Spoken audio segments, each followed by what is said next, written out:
এতগুলি দল ধুইয়া জামাত ইসলামী করেন কেন? অনেক জবাব দিছি, এখন আর জবাব দিয়ে কুড়াইতে পারি না, সেই জন্য লিখে নিয়ে আসছি আমি কেন জামাত ইসলামী করি। এটা হলো বই। এই বইয়ের মধ্যে আমি সব কথার জবাব দিয়েছি।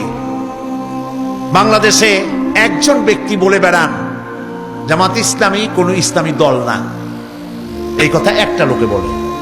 পৃথিবীতে আর কোন মায়ের সন্তান নয় এই রকমের বেয়াদবিপূর্ণ ধৃষ্টতাপূর্ণ কথা আর বলতে পারে একটা মানুষ নাই।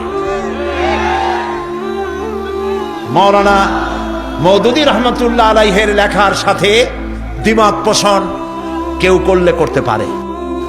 যে বেশি কথা বলে দুই একটা কথা ভুল হয়েও যেতে পারে, যিনি বেশি লেখেন দুই একটা গলত হয়ে যেতেই পারে। মাওলানা মওদুদী তিনি কোনো মাযহাবের ইমাম নন, তিনি কোনো ফকিহ নন, তিনি ইসলামিক মুফাক্কির ইসলাম মুজাদ্দিদ ছিলেন। আলহামদুলিল্লাহ বলেন। লেখায় ভুল হতে পারে, আপনি দ্বিমত করেন, কিন্তু জামাত ইসলামী ইসলামী দল নয় এই কথা যিনি বলেছেন, কিয়ামতের দিন আল্লাহর দরবারে দেখা হবে আমাদের ইনশাআল্লাহ। সেদিন আপনার পজিশন কি হয় আমরা দেখব।